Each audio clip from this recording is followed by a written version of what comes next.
London, 1898. She thought I was just an old widow too tired to fight.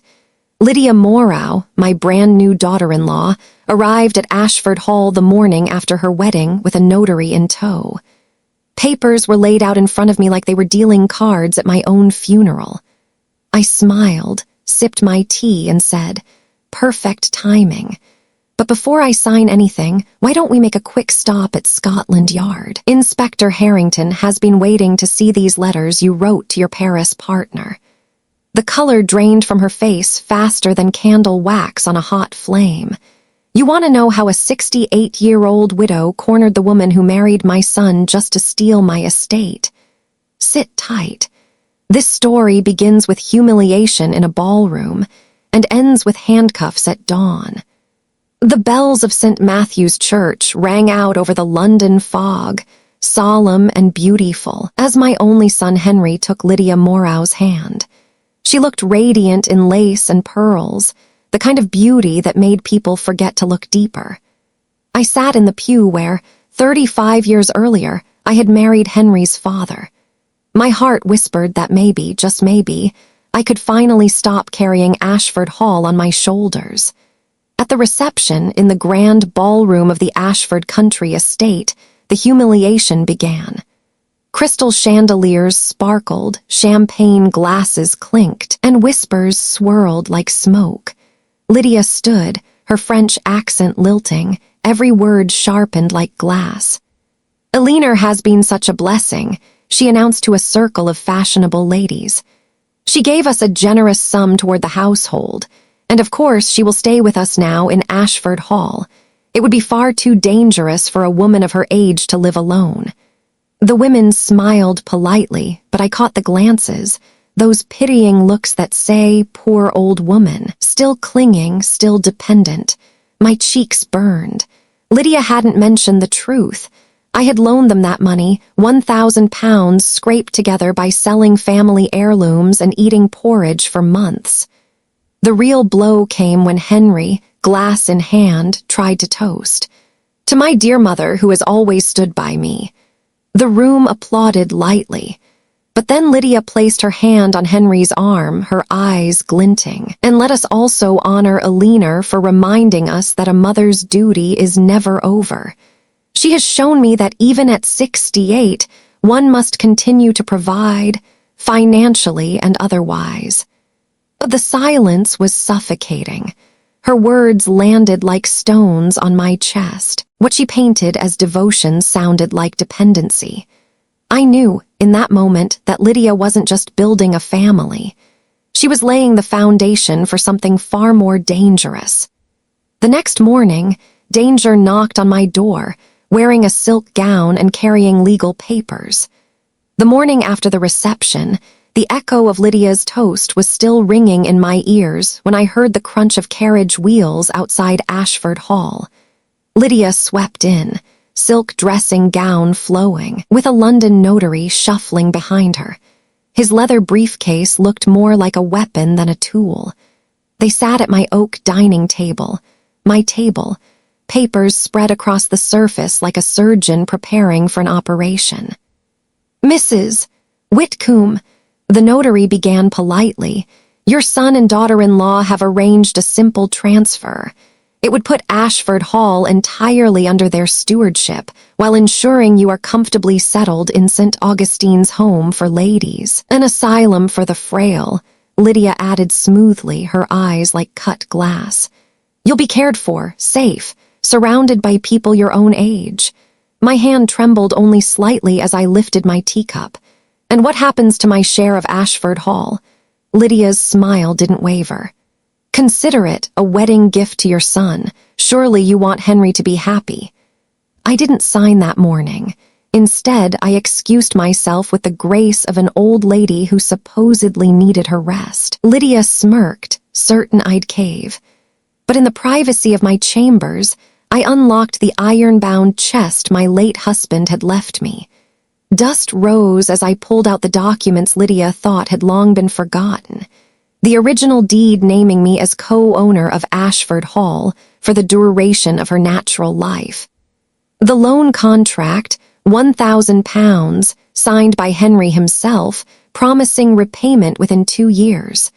And most precious of all, the power of attorney Henry had begged me to sign 6 months earlier with the clause I'd insisted upon, valid only if 2 independent physicians declared me incompetent. Lydia didn't know. She thought she held the strings, but I still had the board. That evening, while Lydia bragged about her post-wedding shopping trip in Mayfair, I summoned Mr. Redgrave, the family solicitor, and handed him the documents. "They plan to bury me alive in St. Augustine's," I said, "but before that carriage arrives, Inspector Harrington at Scotland Yard will have more than enough reason to pay Ashford Hall a visit." Redgrave's eyes narrowed behind his spectacles. "Eleanor, you've just turned their trap into a gallows." And for the first time in weeks, I allowed myself a smile. The game was no longer hers. 3 nights later, the fog rolled thick over the gardens of Ashford Hall. Inside, the fire crackled low in the library, and Lydia paced like a tigress in silk slippers. She thought Henry was asleep upstairs, but I was waiting. She slammed a small vial onto the mantelpiece. "Do you recognize this, Eleanor? Laudanum. Found it in your chamber. What will the magistrate say when he learns you are an opium addict, unfit to manage an estate?" I rose slowly, my cane tapping against the stone floor. "That's curious, Lydia, because I asked the apothecary in town who ordered that vial. It wasn't me. It was your maid under your instruction." Her face flickered. For the first time, a crack in her porcelain mask. I laid a leather-bound notebook on the table and opened it, page after page filled with neat entries in my hand. March 12th. Lydia told Henry I'd left a candle burning overnight. Truth, I used the oil lamp and extinguished it myself. March 19th. Lydia whispered to guests I'd forgotten her name at breakfast. Truth, I was quoting her name from a French poem. April 2nd. She told the butler I lost track of the day. Truth, I had been bedridden with fever and she omitted it deliberately. Each entry a nail in the coffin of her lies. Lydia's lips curled, but I pressed on. From my sleeve, I unfolded a letter written in Lydia's unmistakable handwriting, sealed with her crest. "When Ashford Hall is solely in my possession, funds will be transferred to the Paris account as promised. Ensure the documents are prepared swiftly." Henry appeared in the doorway, his face pale, eyes wide. He had heard every word.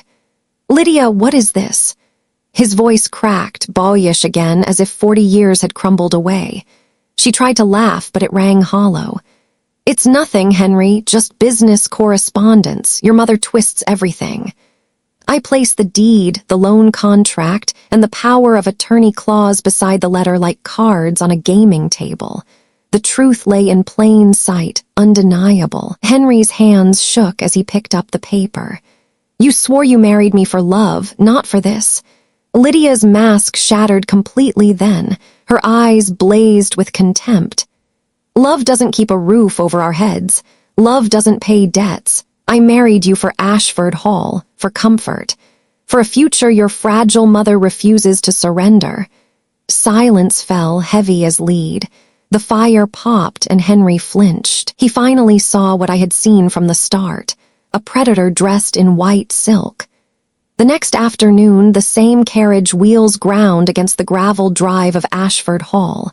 The notary returned, his briefcase polished, his eyes weary. He expected signatures, a quiet transaction. Instead, he found the drawing room filled with tension so thick it could be cut with a blade. Lydia greeted him with that practiced smile. "Mr. Caraway, let us proceed. Mrs. Whitcomb is ready to transfer her interest in the estate." I stood at the hearth, calm as marble. "On the contrary, sir.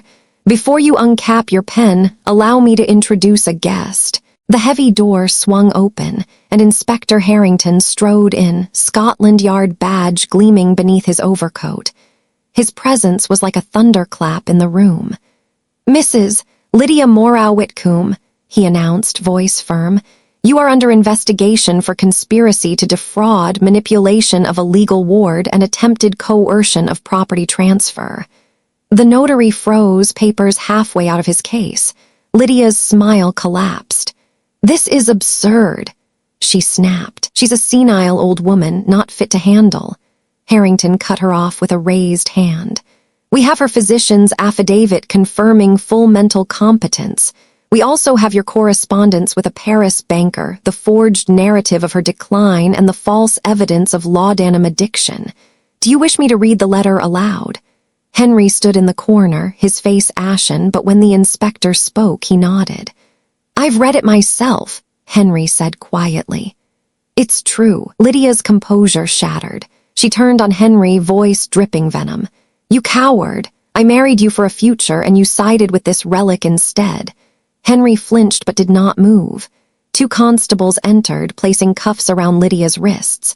She thrashed once, then stilled, her silk gown a grotesque contrast to the iron chains. As they dragged her toward the carriage, she spat over her shoulder. "This isn't over, Alina. You'll die alone in these halls." I lifted my chin. Better alone in truth than surrounded by thieves in silk. The door slammed behind her, echoing through the stone corridors. The silence that followed was heavy, but it was the silence of freedom. Henry dropped to his knees beside me, tears streaking his face. "Mother, I nearly gave her everything. I nearly gave her you." I placed a hand on his shoulder. "You gave her enough. But now, Henry, it's your chance to remember what it means to build, not steal. Ashford Hall will survive because integrity, not deceit, holds its stones together." The inspector tipped his hat, his voice softer now. "Mrs. Whitcomb, you've won more than a case. You've set a precedent. Elder fraud is no longer hidden in whispers. It will be answered in court." And with that, the reckoning was complete. A year had passed since Lydia was taken from Ashford Hall in chains. The roses in the south garden had bloomed twice, their petals crimson as spilled secrets. I sat at my writing desk, the same oak surface where Lydia once spread her fraudulent deeds, and now I wrote a very different document. This one was a letter to my granddaughter. Henry had remarried quietly to a gentle-hearted schoolteacher who brought laughter back into the house. Their baby girl, Margaret Alina, cooed in her cradle beside me as I dipped my pen in ink. "My dearest child," I wrote, "you will one day hear whispers of a woman who tried to make me believe that age meant weakness. She wished to strip me of my home, my dignity, my voice. But she forgot one truth. Wisdom is its own fortress. Documents, memory, and courage, these are the weapons no thief can wield." Through the window, I saw Henry walking the garden paths, free of the shadows that had nearly consumed him. His laughter reached me, raw and genuine. For months, he had been rebuilding, not just Ashford Hall, but himself. I sealed the letter, knowing she would read it long after I was gone. Not as a tale of betrayal, but as proof that justice blooms when we refuse to be silent. Lydia's name would fade into court records and forgotten gossip. But Ashford Hall still stood, its stones steadied by truth, its future bright with laughter. And as my granddaughter's tiny hand curled around my finger, I knew, sometimes the greatest revenge is not the fall of our enemies, but the life we continue to live, unbroken, unbowed, and free.